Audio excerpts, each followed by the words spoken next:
Hello ఇప్పుడు hello అది పెట్టు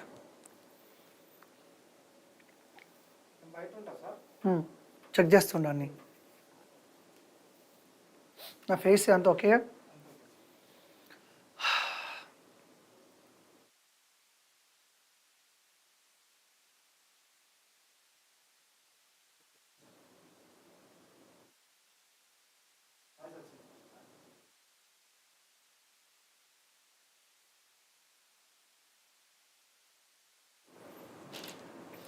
Hello everyone, good afternoon, welcome to ACE Online. So in this video we are going to have some important current affairs which happened from October 1st to October 3rd. So my dear aspirants, I want to tell you one thing that regularly, today onwards regularly, and you are going to get some important and qualitative current affairs which can be useful for you, UPSC civil service examination, SS related, RRB related, and State Public Service Commission. So because we are going to cover the national and international and also the state level, okay, and also science and technology. So all these current affairs we are going to cover and today onwards. So for every 3-4 days, so I cannot say every day, but I can say that between 3 to 5 days, for every 3 to 5 days between that, and you are going to get some important current affairs and also some important current issues also. Current issues in the sense, so anything happened recently, like any act or any decision taken by Supreme Court or any scheme launched by Government of India, something, any issue happened, for example recently women reservation bill. So like that, anything happened in India, so we'll come with issue related videos and also the regular current affairs videos also. So I want to tell you one more thing that, so my current affairs videos are not just that current affairs, right? Current affairs in the sense what happened like that. No, not like that. So whatever happened at national level, international level, or science and tech related, so not only the basic current affairs, and I am going to provide some information related to subject also.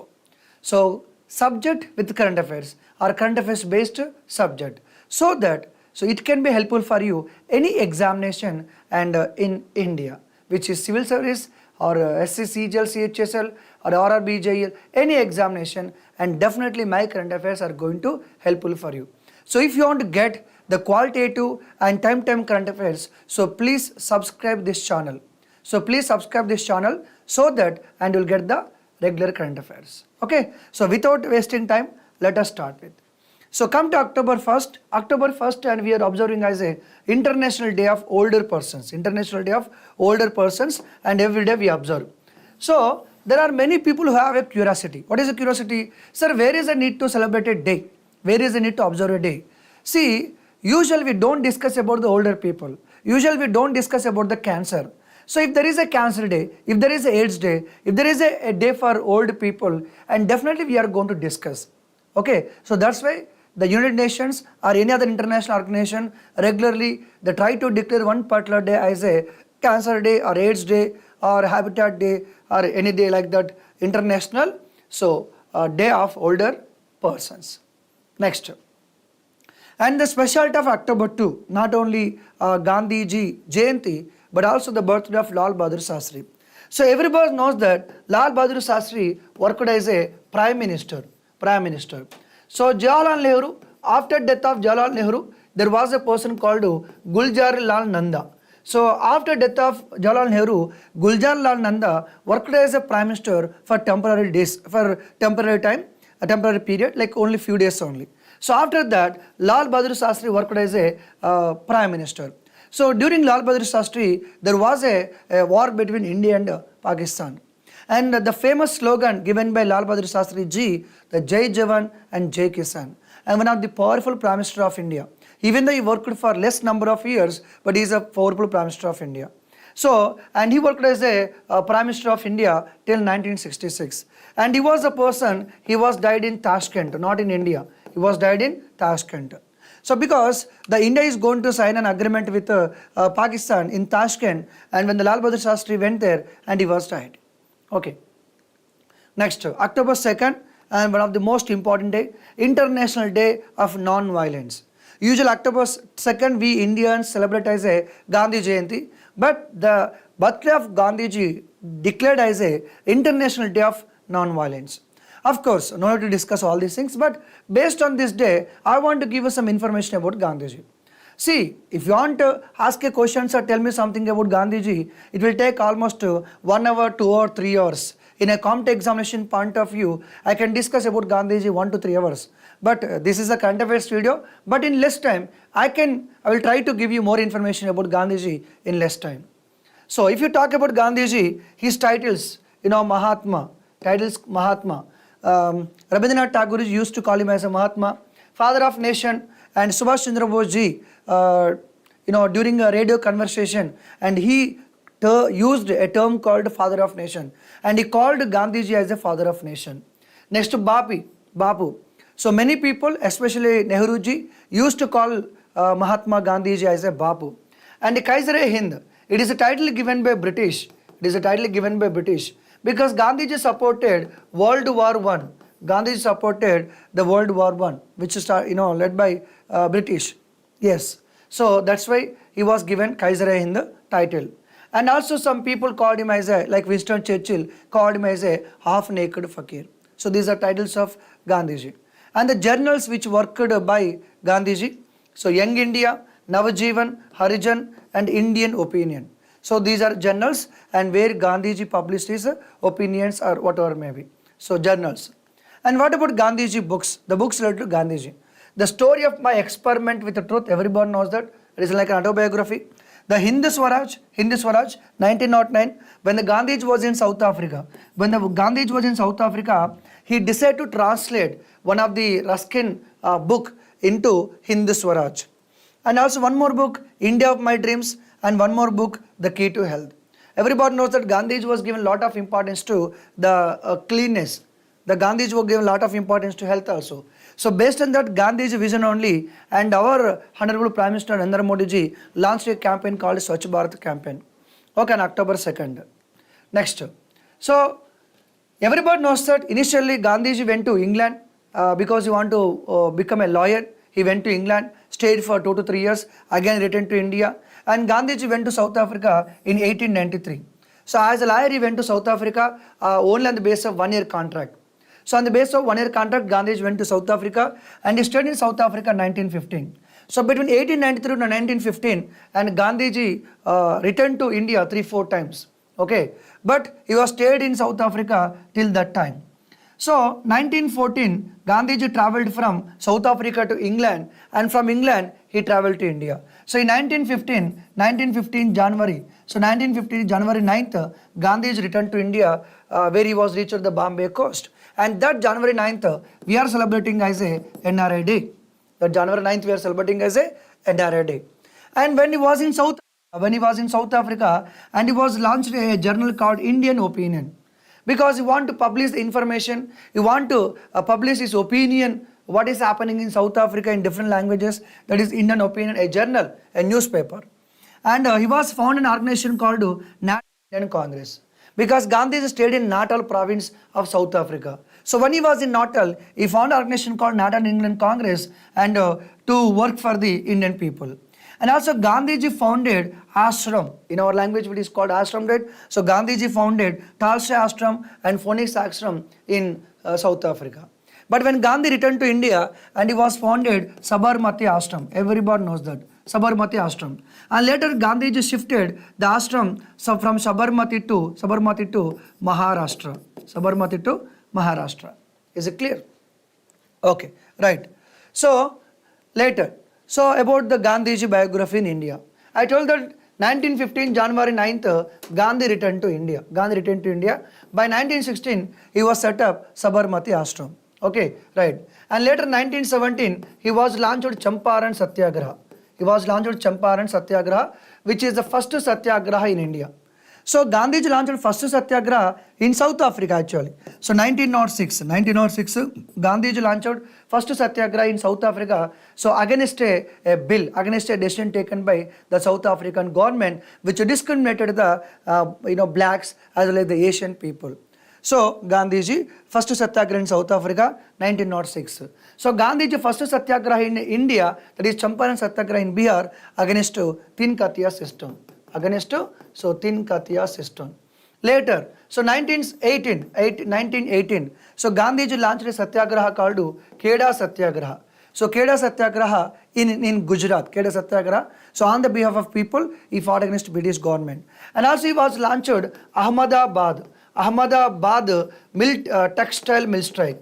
So Ahmedabad textile mill strike. So Gandhiji launched. Because there are laborers or workers who are working in a mill and they are demanding the owners, they are demanding the factory owners to increase their bonus, to increase their the basic salary. But owners denied. Then Gandhiji went there, worked on the behalf of, protested on the behalf of these laborers. Okay, and here Gandhiji threatened the owners and he decided to go for fast unto death. Fast unto death. So when Gandhiji went for fast unto death in India during the Ahmedabad textile mill strike. And 1919, Gandhiji was given first Bandh. Gandhiji was given call for first Bandh, we can call as a Hartal, on April 6th. Okay, that is in 1919. And in 1919, the British government come up with an act called Rowlatt Act. And Gandhiji called that act as a Black Act. Later, 1920-22, Gandhiji launched non-cooperation movement. Non-cooperation movement. And this movement was suspended based on Chauri Chaura. 1930-34, Gandhiji launched Dandi Satyagraha, which is also known as Civil Disobedience Movement. 1940-41, Gandhiji launched Individual Satyagraha. 1942, Gandhiji launched Quit India Movement. And during this Quit India Movement only, Gandhiji was given a slogan called Do or Die. So as you know that in India, from 1920 onwards, the national movement was led by Gandhiji. So most of the movements led by Gandhiji, most of the decisions taken by Gandhiji only. Okay, so this is the information I can give you as part of current affairs. Next, October 2nd, one more thing, World Habitat Day. So we are celebrating World Habitat Day on Earth. So we have to secure and ensure that safe of this habitat, right? Every person, every human being on Earth has a right to get the habitat, right? Okay. So this time the theme is resilient urban economies. Usually we celebrate World Habitat Day first Monday of October each year. There is no specific date actually. Whatever the first day of October, and that can be called as a World Habitat Day. So our habitat and emphasizes the fundamental right of every individual. This year theme is resilient urban economies, cities as drives of the growth and recovery, nothing but resilient urban economies simply. Okay, so try to remember the theme.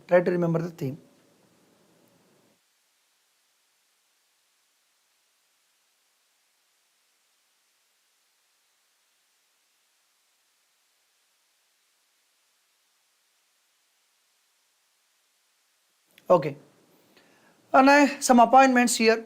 So Sharat Kumar, he was appointed as chairman of Press Trust of India. As you know that, so Press Trust of India, nothing but it is a government official, is run by government, and which gives the current affairs, day-to-day things which are happening in national level and international. That is called Press Trust of India, and the new chairman of PTI, the Sharat Kumar. Next, Saugata Gupta appointed as the chairman of Advertising Standards Council of India.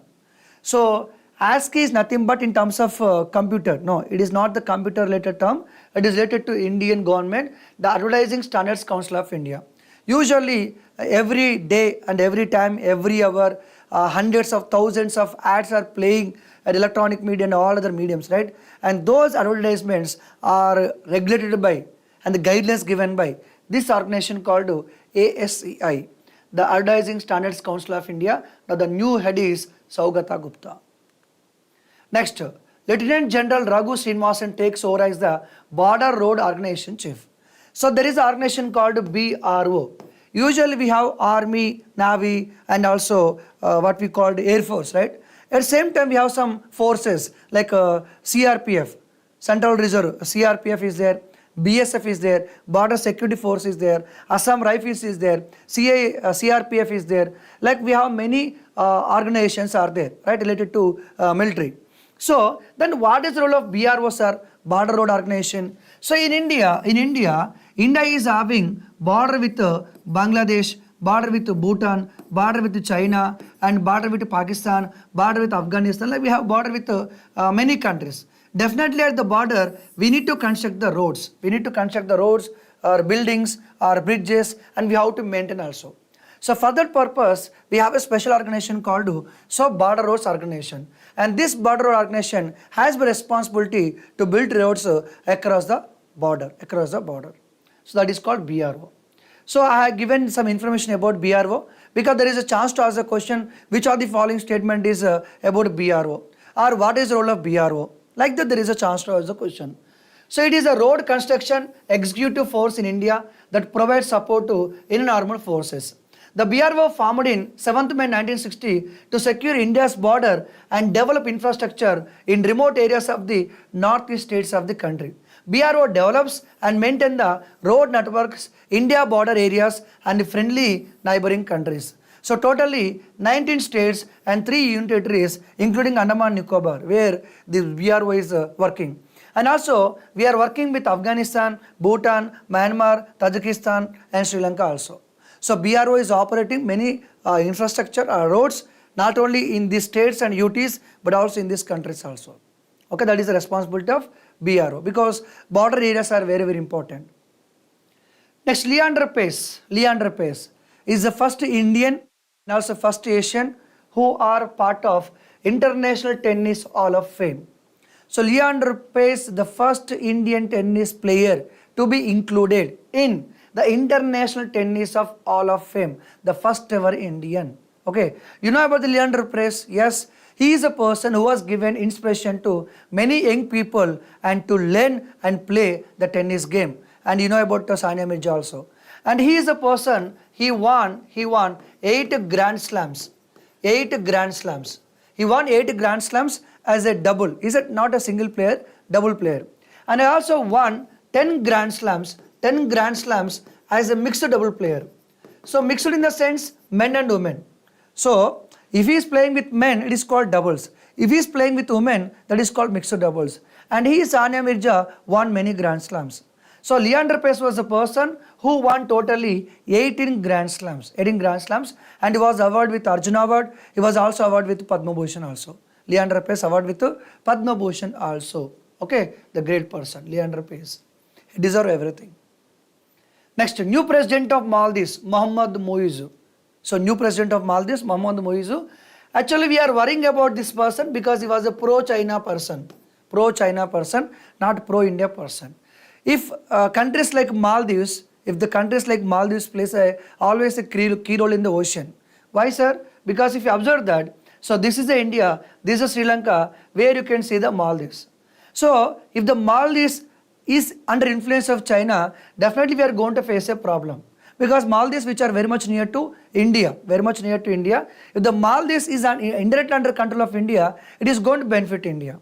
So now today, this Maldives new president is pro-China. So obviously give more chance to China. He will take more decisions related to China, definitely, which is a kind of dangerous things too. I cannot use the word dangerous, but definitely there is a problem to India. He may take more decisions which are related to or encourage China. Okay, right. So Maldives new president is Mohammad Moiz, and the ex-president is Ibrahim Mohammad Solih. Is it clear? Okay. Now, based on this, I want to tell you few things about the Maldives. You can see this is the Indian Ocean. Everyone knows that. Of course, here is we have Bay of Bengal. Here is Arabian Ocean. Totally, this is called Indian Ocean. And here we have a Lakshadweep Sea. And here we have the Maldives. Okay, right. So now come to Maldives. It is a group of islands. I think it is a country which is spread over very, very big area. Because teeny islands are there. If you observe this Maldives, okay, for example, from north to south, which is more than 900 kilometers, north to south, roughly I'm telling, north to south more than 900 kilometers. I think nearly 1900 islands are there. And Maldives is the lowest country in the world. When compared to sea level, which is the lowest country in the world. Maldives is the lowest country in the world. Maldives is the smallest country in the world in terms of geography, in terms of population. So in terms of geography, in terms of population, Maldives is the smallest country in Asia. And Maldives is the lowest country in the world when you are talking about the sea level. And when you go to Maldives, you cannot see any mountain. Suppose if you go to any country, you can see many number of mountains are there. Maldives is not having any mountain. And for example, if this is the ocean, what is the highest point here? You can observe 2 meters, 3 meters like that only. Maldives is having the highest point is, if I am not wrong, like 2 meters like that only. Only 2 meters height only. So most of the land in Maldives, which is almost near to ocean, which may be like 1 meter, 2 meter like that only. Is it clear? So remember these points about the Maldives. Next, International Olympics Committee, Climate Action Awards 2023. So I was thinking that when you're talking about the sports, we also should think about the climate also. Any person, any organization related to sports, if they are working for climate, if they are working against climate change, and definitely they will be recognized, they will be awarded. So IOC started this kind of award called International Climate Action Award. Okay, and these awards given in 3 categories: sustainable travel, innovation, and athletic advocacy. So in this 3 category, the IOC recently announced award. In terms of sustainable athlete category, the British fencer Marcus Mepstead was given an award. And World Sailing in terms of International Federation category, and Spanish Olympics Committee in terms of NOC category. And in terms of innovation, athlete category, the Peruvian sailor Paloma and Sochmith. In terms of International Federation category, the World Rugby was given award. So what are all these things, sir? These are the organizations, these are the people not only participating in sports but also working against the climate change. They are working for the climate. Next, Nobel Prize. So Nobel Prize not completely awarded. So definitely I am going to make a special video once all Nobel Prizes were announced. So till this date, they announced Nobel Prize in medicine as well as the physiology. Everybody knows that Alfred Nobel, and who invented the dynamite, on his name, and we are giving awards from 1901 onwards, and we are giving Nobel Prizes. So my dear students, can you put the list of names in the comment section? So who are the Indians which are awarded by this Nobel Prize? Who are the Indians? I am asking the question about who are the Indians which are awarded with the Nobel Prize. Who are the Indians? Or how many Indians? Everybody knows that Rabindranath Tagore, okay, Mother Teresa, Chandrasekhar, like that. So try to give, but I am going to make a special video on Nobel Prize. So the Nobel Prize in Physics 2023 was given to 3 people. For experimental methods that generate attosecond pulse of light for the study of electron dynamics or matter. Of course, I am not giving in detail. I told that I will repeat the same thing.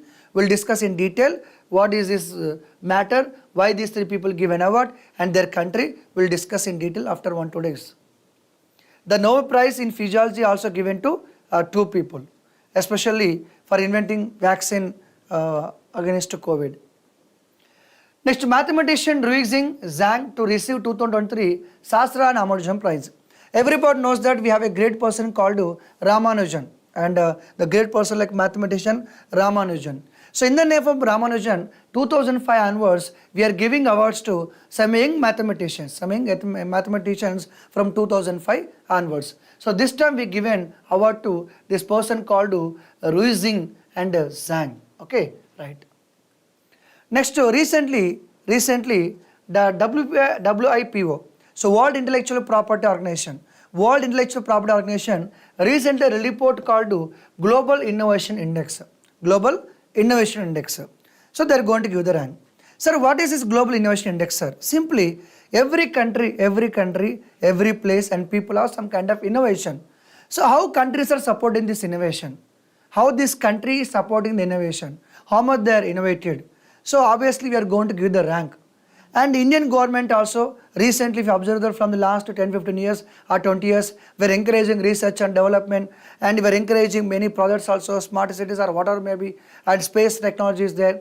We're encouraging space also, okay, and startup program also. Niti Aayog also releasing so many reports. Niti also setting many guidelines for the states to encourage research and development and innovation. So we are doing our best come to innovation thing. So this organization will go and check how these countries are really innovated. So based on that, they are going to give the rank.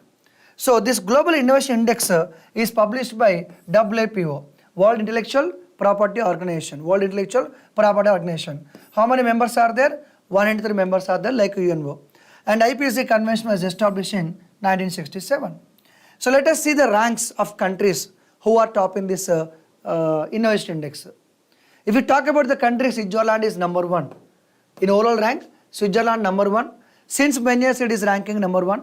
And next to Sweden, next to United States, next to United Kingdom. So if so observe that is called SW, UN and UN. So top 4 countries. Okay.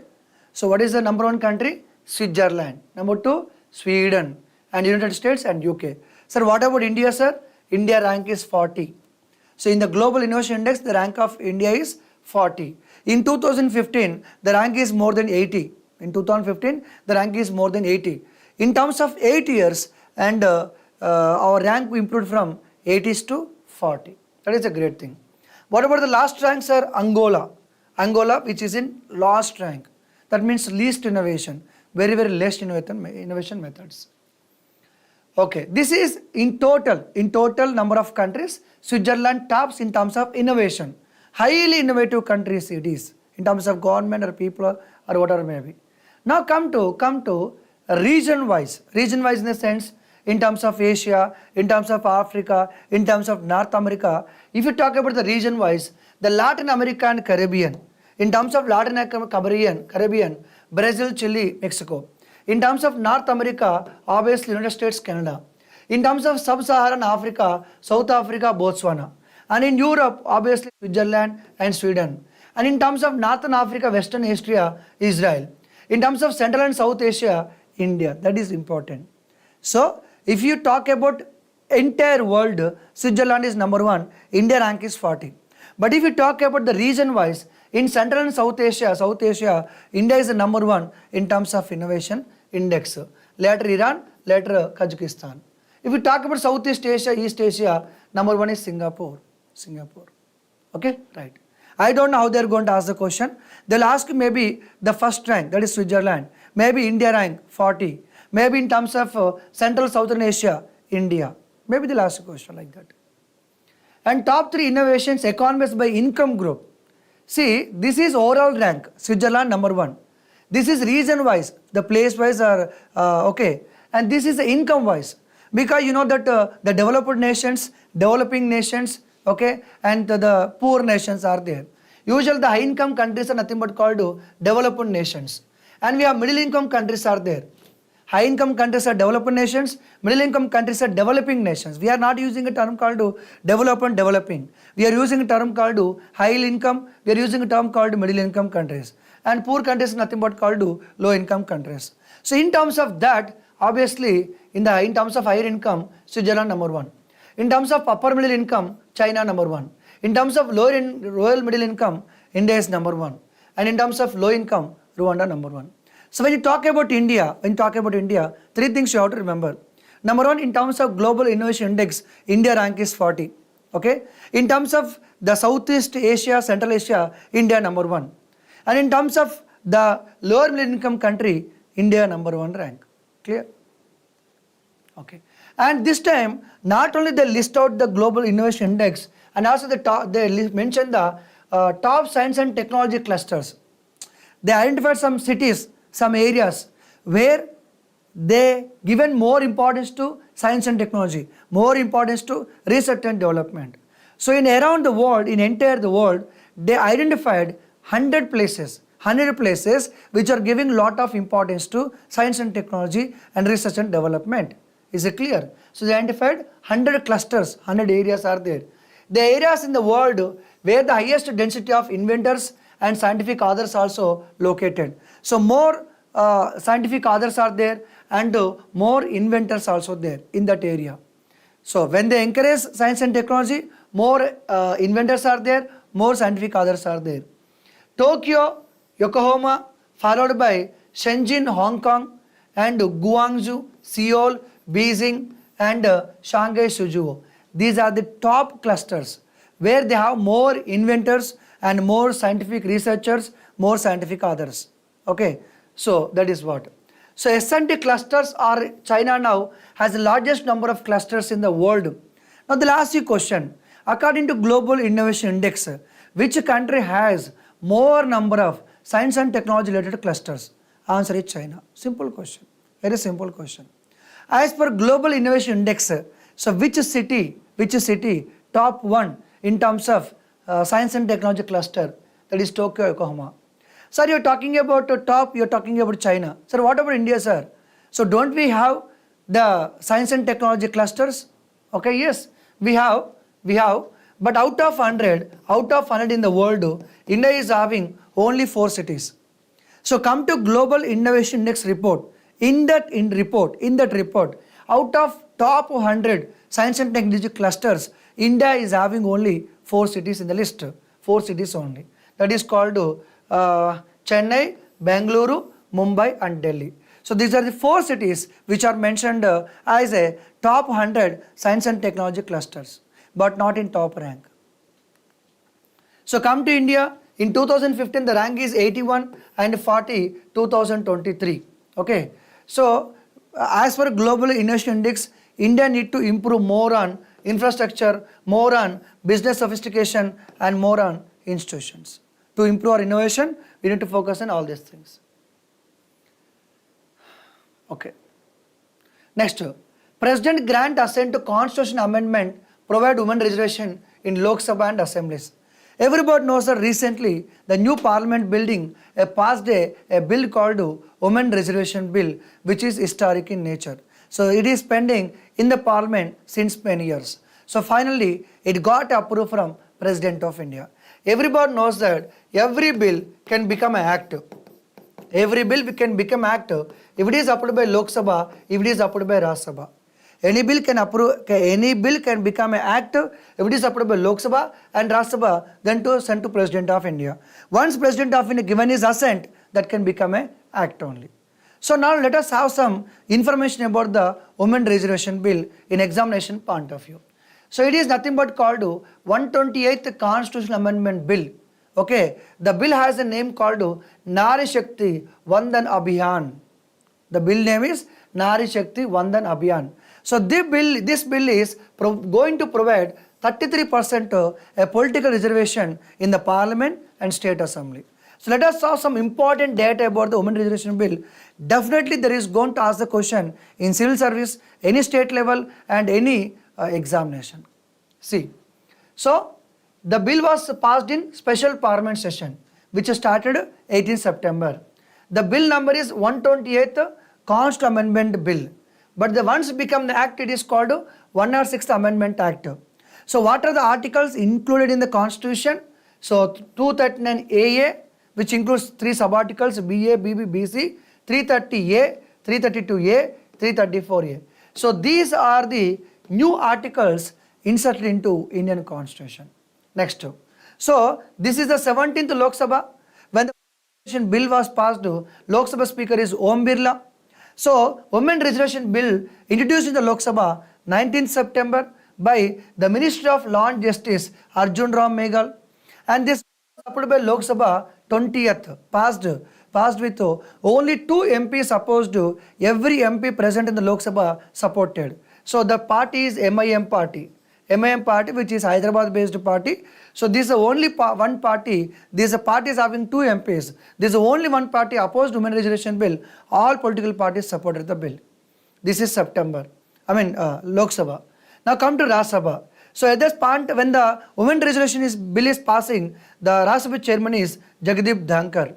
So the bill is introduced in Rajya Sabha 21st September and approved in the Rajya Sabha 21st September same day. So there was no opposition against women reservation bill. All the MPs present in the Rajya Sabha supported. In the Lok Sabha, 2 MPs opposed. So there is no problem because every political party supported women reservation bill. If they oppose, what happened? If you know that, women is not going to be voted.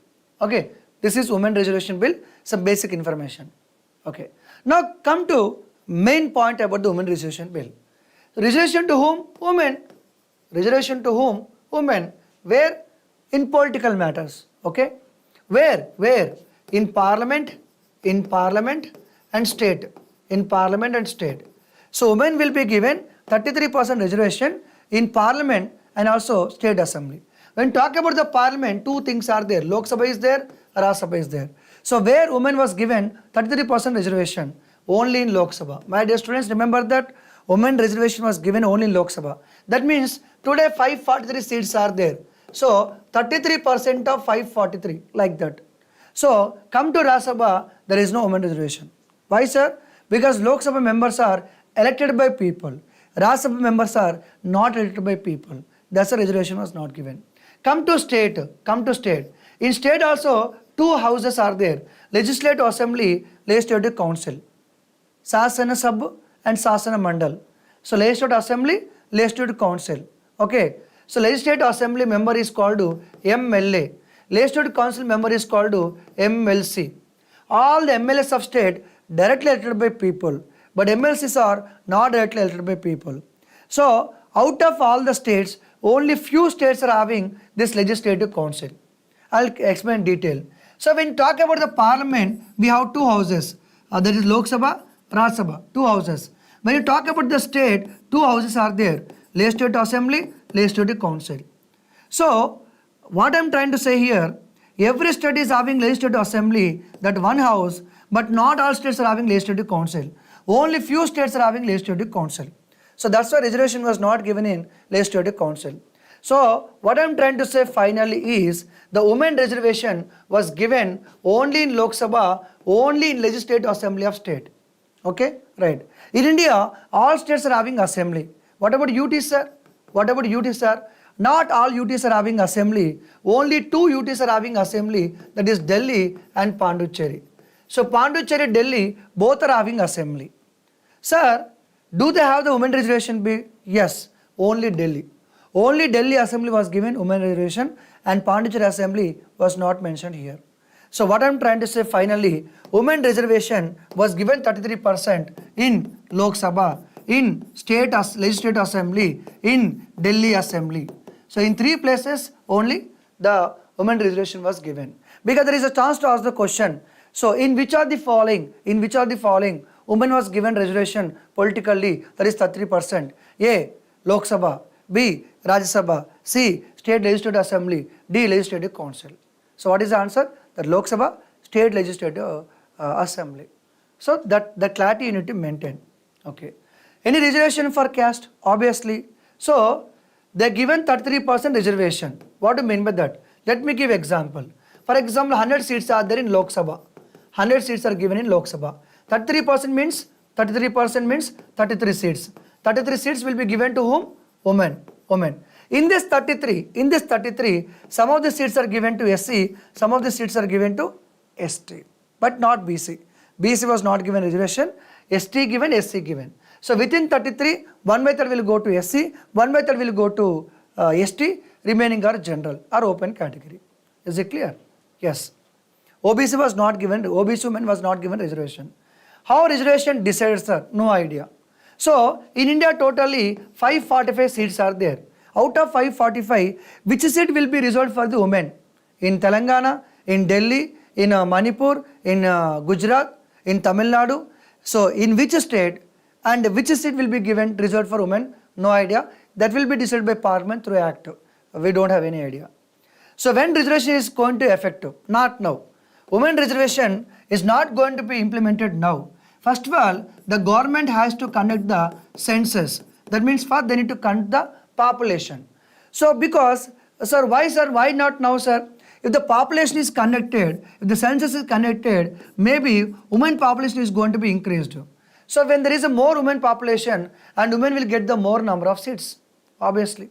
So after connecting senses, they are going to connect to delimitation also. So what is delimitation, sir? Nothing but they are going to reorganize the constituencies. For example, India. India in Lok Sabha totally we are having 543 Lok Sabha seats. 543 Lok Sabha seats. So delimitation in the sense we are going to organize the new constituencies. That means number of constituents are going to be increased. Okay, right. We'll discuss separately so about the delimitation. So women reservation is not going to be implemented now. First, elections has to be completed, number one. Later, census has to be conducted. Later, delimitation has to be conducted. Later, women reservation is going to be implemented. So we are hoping that in 2029 election only, women reservation will be implemented. Okay. So what are the articles which are added into this Indian Constitution regarding women reservation bill? So they had an article called 239 AA, and this article reservation given to Delhi. Okay. Next 330A. So as per this article, 1/3 reservation given to women in Lok Sabha. House of People means Lok Sabha. So this article given women reservation bill, women reservation in Delhi. This article given women reservation in Lok Sabha. So this article given women reservation in State Legislative Assembly. And this article says that the reservation for women will be implemented after delimitation only. So definitely there is a chance to ask the question about these articles. 100% you ought to be remember. 100% you ought to be remember. Okay, delimitation, you have to go through it. One more current affair. On World Tourism Day, Satpal Mahara, the tourism minister of Uttarakhand, unveiled the country first cartography museum. What do you mean by cartography? The study of maps. Everybody knows that. So the study of maps is called cartography. Cartography, study of maps.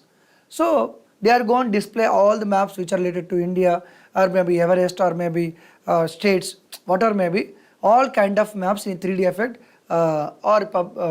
going to display in this museum. In Mussoorie, remember that? Mussoorie. Next, London city centre has the slowest moving traffic according to a report. So when you travel in some cities like Bengaluru or Mumbai, for example, if you go to Kolkata, the traffic will slow like move like a snail only. Very, very slow manner. The slowest traffic in the world, which is city? London. So London has the slowest traffic. Okay. So on average, if you want to travel 10 kilometers, it takes 36 minutes. It takes 36 minutes if you want to travel 10 kilometers. Is it clear? And second is Indian city, the Bangalore city. It takes almost 29 minutes to travel the 10 kilometers. Minimum 29. Okay. So this is as per one report. There is another report is there. Which published by National Bureau of Economic Research. National Bureau of Economic Research. They published top 10 cities which has the lowest traffic. That is called Bhiwandi, Kolkata, Ara. So these are 3 cities mentioned in top 10. Is it clear?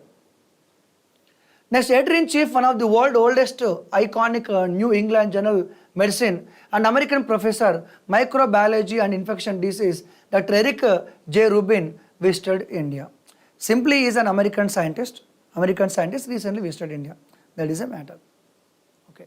So when this kind of persons visited India, when some terminology was mentioned here, you have to go through it. As a person who is preparing for current affairs, the person who is preparing for this competitive examination, whenever in current affairs, some terminology mentioned, you have to go through that. So now a new study from researcher at the RIKN Center for Integrative Medical Science in Japan report that discovery of an order of gut bacteria that may help protect against type 2 diabetes and obesity by improving insulin resistance. Just go through it. Okay. Union Minister Nitin Gadkari ji and public scheduled on Prague, Czech Republic. What is this? Simply it is called 27th World Road Congress. So recently 2023 where the World Road Congress was held. It was held in Prague, Czech Republic. That's it. That is what to remember. Nothing more than that. Next, Technology and Bharatiya Bhasha Summit. So theme, Technology and Bharatiya Languages. So launch of 75 days, Bharatiya Bhasha Utsav. So recently it was held in Delhi. So they'll ask you question simply that In which city recently Technology Bharatiya Bhasha Summit was held? In Delhi. In Delhi. Next, Swachhata Hai Seva. Swachhata Hai Seva. Everybody knows that our Honorable Prime Minister Narendra Modi ji launched Swachh Bharat Abhiyan. Everybody knows that. We launched Swachh Bharat Abhiyan. So every year from 15th September to October 2nd, we used to launch a program called Swachhata Hai Seva every year. So every department, every ministry at state level and also central level, we have to maintain our premises, our offices in a clean manner. In a clean manner. So this time the theme for Swachh Bharat is nothing but called garbage free India. Definitely there is a chance to ask the question. Okay? Ek Tariq, Ek Ganta, Ek Saath initiative. So what they did is, on the occasion of this October 2nd, the 10 a.m. So every Indian so has to clean, has to participate in the cleaning program, the 10 to 1. Okay, nothing but. Director of Revenue Intelligence saves 955 baby the gastric turtles in the operation Kachap. So not to remember all these things, simple remember that what is Operation Kachap. That's it, you have to remember. What is Operation Kachap? So there are many wildlife species are there. So which are moving from one state to other state or one country to other country in a illegal manner. In a illegal manner. So recently the DRI, the Director of Revenue Intelligence, captured some people who are moving these turtles from our country to other country, one state to other state. That's it. You have to remember that Operation Kachap related to the wild species. Okay. Recently, Honorable Prime Minister Narendra Modi ji visited some states, Madhya Pradesh, Rajasthan, Telangana. So when he visited these states and he was inaugurated, he was announced to some new schemes. Let us go through that. So PM lays foundation stone and dedicate the nation multiple development projects worth more than 13,500 crores in Mahbubnagar, Telangana. Okay, Mahbubnagar, Telangana. So Nagpur Vijayawada Economic Corridor. So Nagpur Vijayawada Economic Corridor. So he was started right later. Road project related to Hyderabad Visakhapatnam Corridor. Okay.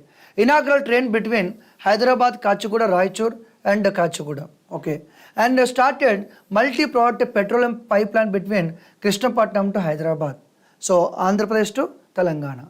900 crore new Samakka Sarakka Central Tribal University at Molgu. Out of all these things, this point you should be remembered. This point you should remember out of all these things. Remaining points are general in nature. So Modi said that we are going to set up a Central Tribal University at Mulgu district and named as a Samakka Sarakka. So in Telangana, in this Mulgu district, crores of people every 2 years they are going to celebrate the largest tribal gathering, the largest festival in Asia, that is called Samakka Sarakka Jatara. So these are tribal goddess, the name was given to the Central Tribal University. And also there was a LPG pipeline, Hassan Karnataka, the Cherlapalli in Hyderabad, the project cost is 2,170 crore. But this point you have to remember, this is very, very important point. Next he went to Nizamabad district in Telangana, where he announced one of the most important thing is National Turmeric Board. So Modi announced that National Turmeric Board, which is going to set up by central government in Nizamabad district. Nizamabad district. This is most important thing out of all these things. And he also dedicated to the nation 800 megawatts the Telangana Super Thermal Power Plant at Peddapalli district. This is also important. So these 2 points you have to be remember. Okay, Central Tribal University in Telangana, National Turmeric Board in Telangana. These 2 points you have to be remember. Next, Modi went to Madhya Pradesh also. He dedicated the Delhi Vadodara Express Highway. He was initiated the Giri Parvesh over 2.4 lakhs houses built under Pradhan Mantri Awas Yojana. Remaining that is okay. Next, Jammu and Kashmir villages, 100% villages of Jammu and Kashmir and UT achieve ODA plus model status under Swachh Bharat Mission Z. Okay. So in Jammu and Kashmir, all villages in Jammu and Kashmir, they achieved ODF plus. Sir, what is ODF, sir? Everybody knows that So open defecation free. Open defecation free villages. That means in our common man language, so people are not going outside or outside the house for toilet or whatever maybe. In this common man language I told you. So open defecation. So open defecation free. Okay. There are many villages in the country that declared as a open defecation free. There are villages called ODF plus villages. ODF plus villages. What is this ODF plus villages? It is a village which is maintaining the status of ODF, but also there is a solid waste management or liquid waste management. That means the village is having the facility of solid waste management or liquid waste management. That village is called ODF plus village. Any village which is having ODF status and also having both the facilities like solid waste management, liquid waste management, and it is called ODF plus. ODF plus the rising villages. ODF plus rising villages which is having ODF status and also solid waste management and solid waste management, liquid waste management. Is it clear? So as of 2023 September, the government of India announced that in India 75% of the villages, 75% of the villages are ODF status. 75% of the villages are ODF status. So they may ask you a question, please remember these points. Next, Shreya scheme empowered the thousands or 2,300 crore rupees allocated for education of SC and OBC students since 2014. You have to remember there is a scheme called Shreyas. So what is this Shreyas scheme? Simple. Scheme for higher education youth for apprenticeship and skills. So maybe there is a chance to ask a question, the abbreviation of Shreyas, number one. And number two, which of the following statement is to regarding Shreyas? A, it is a scheme for old people. B, it is a scheme for youth. C, it is a scheme related to women. Like that there is a chance to ask the question. So Shreyas is a scheme related to youth and about especially education. Suppose you want to go for coaching, right? You want to go for coaching, UPSC, services like that, and they will provide you money. Suppose you want to study in abroad, and you will get the money. Suppose you want to get entrance in IIT is like that, IIT Bombay or whatever maybe, and you will get the money. So this program will encourage the students, and youth and to go for coaching, to go for IITs or higher educationals or to study in overseas. That is what Shreyas scheme. So here there are totally 4 schemes are there under Shreyas. Free coaching scheme for SC and OBC. So the condition is your family income must be below 8 lakh per annum. Top class education for SCs. So cover SC students for pursuing studies beyond 12th class. Okay. And next low SC. If you are SC, if you want to study in other countries, and this scheme helpful for you. National Fellowship for SC students. Fellowship is provided to SC students pursuing higher education leading to MPhil. If you want to go do a PhD, you will be encouraged. Okay. So remember the Shreyas operation. Remember that the Shreyas is related to youth education. Next, 5 lakh street vendors covered under PM Swanidhi scheme. Everybody knows that in 2020 and 21 and due to COVID, many the small business people, street vendors affect a lot. They are the people affect a lot. So now government of India, in order to encourage them to go for business and launch a scheme called PM Swanidhi scheme. Under this scheme, the government will provide the loan to them so that they can continue their business, they can continue their livelihood. Is it clear? So launched in June 1, 2020, aim to facilitate collateral-free loan. Usually, for example, I am selling what we call some coffee mugs, or I am selling some breakfast, for example, or in Indian time.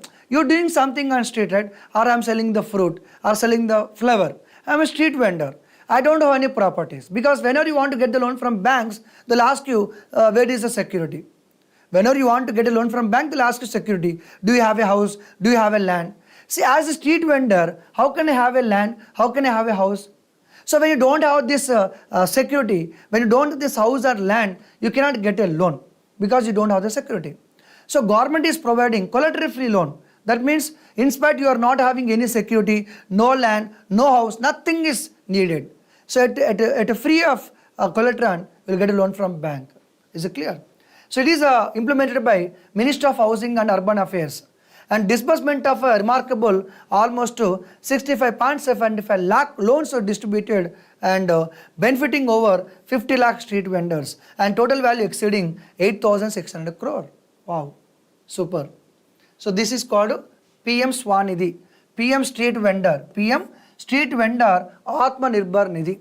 Is it clear? Interest is just 7% only. Okay. No copyright in scriptures but their adaptations protected, Delhi High Court. What is this? Scriptures in the sense, for example, Ramayana. So Ramayana is a scripture, okay, and Bhagavatam is a scripture, Mahabharatam is a scripture. Suppose I published a book which is talking about Ramayana story, as it is, okay. So can I claim a copyright on Ramayana book? Did the Ramayana story written by me? No. Ramayana story, the Bhagavad Gita, Bhagavatam, all the scriptures written many thousands years ago, right? No person has the right to claim on Ramayana. No person has right to claim on Mahabharata. How can I claim on Ramayana book? So Ramayana book is everyone, is open, right? I cannot say that I wrote a book on Ramayana, I can say that Ramayana story belongs to me. No. So no one has a right to claim a copyright on like scriptures like Bhagavad Gita, Ramayana, Mahabharata. But one thing is there. Suppose I made a movie like Adipurish, for example. I made a movie Adipurish based on Ramayana. I have all right on Adipurish movie which is based on Ramayana. But I don't have a right on Ramayana story. Anybody can make the movies on Ramayana. Okay? Right? So, no copyright in scriptures but their adoptions protected. Is it clear? Suppose I have made a TV series on Ramayana. I have right on Ramayana TV series. But I don't have a right on Ramayana story. I don't have a right on that Ramayana book. Okay? That is what Delhi High Court said. Next, green economy is going to be the new addition to India's future growth, says Union Minister Yajendra Singh. Recently, we are talking about blue economy related to ocean, green economy. We are talking about bioeconomy. Different terms are we are using. For example, bioeconomy. 2014, our bioeconomy value $10 billion. Today, $88 billion. We are expecting that it is going to grow by $125 billion by 2025. The last question. So bioeconomy expect to grow $125 billion by ABCD 2025. And also recently Honorable Prime Minister Modi ji started Anusandhan National Research Foundation. As know that every country should have a research foundation institution which should encourage the research. For that purpose, with 50,000 crore rupees, they started the National Research Foundation. NRF will promote the culture of research and innovation throughout India's universities, colleges, research institution. So through this foundation, by providing the money as assistance, we are going to encourage the colleges, universities, private institutions more in research and innovation. Okay, right. Next, IMD. Despite El Nino, 73% areas received normal rainfall. So this year we thought that because of El Nino effect, we are going to receive the very less rainfall. But because of weak El Nino, and we received a good rainfall. But because of El Nino, North India was affected. Okay, of course, if we can discuss in detail, but this is a current affairs class, so it is going to spend more time. I can make a separate video on El Nino and La Nina as a part of geography. Aspiration block program will be 100% successful like aspirational district program by PM Modi. PM said that more focus should be on the optimum utilization of resources and also on convergence enabled to carrying out the work development of any block without spending extra. We are going to take care of one block as a unit, and we are going to more focus on development. Okay. India-Bangladesh concluded 15th joint working group trade meeting, discuss several bilateral issues. Everybody knows that India and Bangladesh, so both are having good friendship, right? So Bangladesh is a very good neighbor, right? So every year we'll have a meeting, and during that meeting we are going to discuss about the trade between India and Bangladesh, what we have to do, what not to do, about the taxes, restrictions, and also smuggling is going on between Bangladesh and India. More people are coming from Bangladesh border to India. They're smuggling drugs and weapons, everything. Like that every year we are going to discuss. This happened every year, not today, every year happened. So this time this meeting headed by Joint Secretary Vipul Bansal of Ministry of Commerce. So this time meeting was held in Dhaka. And this time they discussed about removal of port restrictions, and they discussed about comprehensive economic partnership between India and Bangladesh. They are going to be discussed. Okay, right. This is a common thing.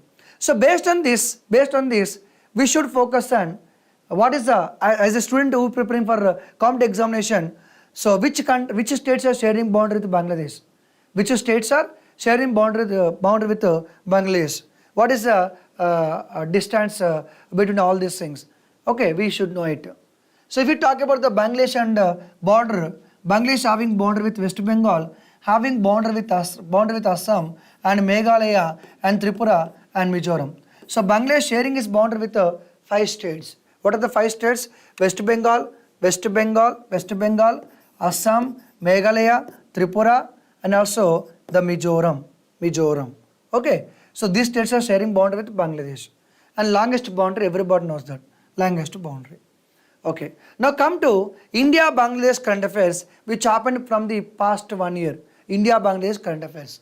So July 23 launched a trade transaction in rupees. Usually, when one country having trade transaction with other country, they are doing in dollar. Everybody knows that. So dollar is highly demanded and dollar is accepted everywhere. So suppose we are exporting something to Bangladesh, we'll ask payment in dollar. Bangladesh is exporting something to India, they'll ask payment in dollar also. But now we decided that let us have the payment in rupees only. So no need to depending on dollar, no need to make payment on dollar. So India, Bangladesh accepted that, agreed that let us have the make payment in rupees only. So we are going to avoid the dollar. That was happened in July 2023. And 50 startup exchange program between India and Bangladesh. And recently there was a discussion about the Daviki land port in Meghalaya. So this is Meghalaya. In Meghalaya there is a port. From that port, we are going to do something export and imports between India and Bangladesh. Okay. And there is a festival called Sylhet Silchar festival between India and Bangladesh in Assam. Okay. And Indian Bangladesh pipeline, friendship pipeline was started. India and Bangladesh friendship pipeline was started. So what is this pipeline, sir? In a sense, so we are going to export the diesel. We are going to export the diesel from India to Bangladesh. And that pipeline we called as a India-Bangladesh friendship pipeline. So we are going to transport the refined oil from Numaligarh Refine Limited. So it's going to connect Siliguri in West Bengal and Parbatipur in Bangla. It is going to connect to Siliguri, what is called Siliguri in West Bengal. It is going to connect Parbatipur in West Bengal. The project cost is 346 crore amount and 130 kilometer pipeline, which is going to transfer 1 million metric per year. So Bangladesh is going to import diesel for 15 years from that day. Okay, remaining all these things, Bangladesh has been the second largest among the tourist gathering market for India in 2021. And between India and Bangladesh, there are 2 exercises are there, Sampriti and also Bongo Sagar and Sampriti. These are 2 military exercises between India and Bangladesh. Last time there was a news that Akahura Agartala rail link, that is also in the news only. And India and Bangladesh sharing 54 rivers in common, like that. So India and Bangladesh Army joint exercise called Samprati. Samprati 11 is a joint military exercise between India and Bangladesh. So recently held in Umroi in Meghalaya. Next, first training squadron port in Kalang, Meghalaya. Next, General Manoj Pandey, Chief of Army Staff of the Indian Army, embarks on official visit to Tanzania. So Indian Chief of Staff recently visited Tanzania because we want to maintain good relations with in terms of army, and our army gifted bulletproof jackets to Tanzania soldiers. We gifted bulletproof jackets to this Tanzania. So in talking about Tanzanian geography, Tanzania is a country which is located East Africa. Tanzania is a country which is located East Africa, which is having having the Indian Ocean as a boundary. Come to Tanzania, which is having a boundary with sharing boundary with Kenya, sharing boundary with Uganda, and also Rwanda, and also Burundi, and also having boundary with Zambia and also Mozambique. So it is sharing boundary with many number of countries. In about the Lake Victoria, the great famous Lake Victoria is not only in Uganda but also in the Tanzania also. So Lake Tanganyika is also very very important lake. So when the country in the news, you have to go through this map. You have to go through the geographical features also. That is very very important. Okay, WHO approves R21 malaria vaccine for use. Everybody knows that every year more than 270 million people are dying due to malaria, which is out of all death, nearly 90% of malaria death in Africa. Out of the malaria death, 90% death in among the children only. So very very dangerous disease, that is malaria, and that malaria is caused by mosquito. Everybody knows that. So earlier the WHO approved a vaccine for malaria. That was the first vaccine, and this is the second vaccine. It is the second vaccine for malaria. There is R21, also known as Matrix M malaria vaccine, approved by WHO. And this vaccine was developed by Oxford. This was developed by Oxford and also Serum Institute of India. So both developed this malaria vaccine. It is the second vaccine. So R21 Matrix M malaria vaccine by the University of Oxford, Serum Institute of India, and Serum Institute of India CEO and Poonawalla. Okay, so these are data about the malaria, because sometimes based on the current affairs you have to go through subject. So this is related to biology, obviously related to biology. So mostly this malaria spreads through female Anopheles mosquito. Everybody knows that.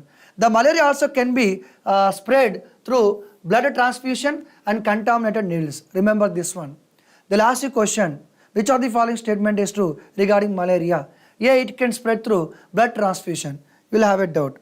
How malaria can spread through blood transfusion? Yes, it can be spread. Okay, right. There are 5 Plasmodium parasite species that cause malaria. The malaria can caused by 5 Plasmodium parasite.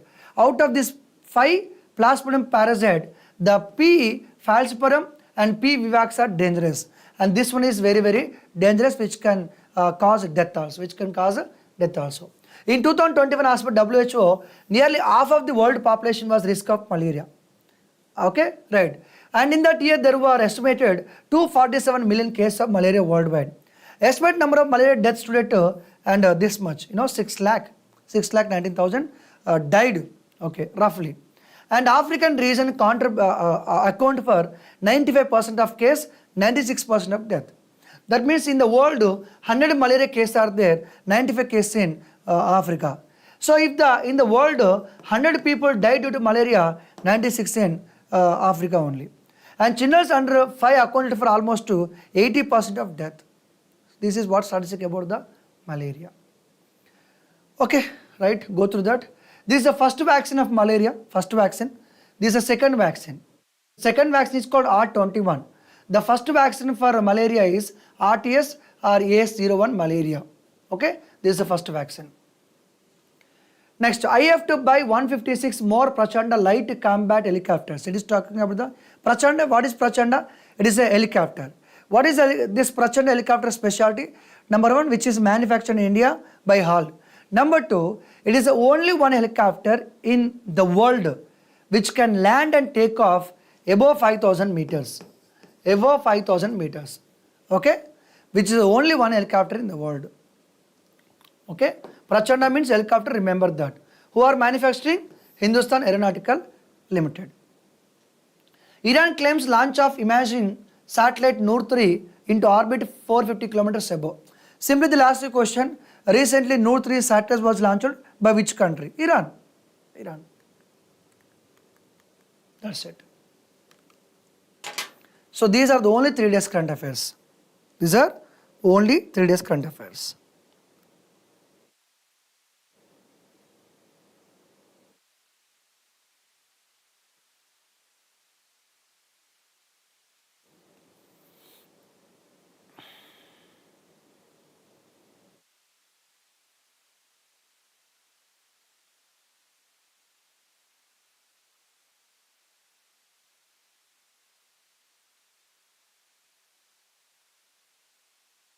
Okay, right? So after 3-4 days, I'll come up with once again current affairs. So this is first video of this October month, right? If you want to get this qualitative and more exam related current affairs, and subscribe to our channel to get the more current affairs. So thank you very much. After 3 days I'll meet you again, and download the PDF. Download this PDF and from description after 1 hour. So after 1 hour, download the PDF from the description. So not only we are going to provide the qualitative current affairs and current issues, but also we are going to provide the PDF which are related to current affairs and current issues also. Thank you very much.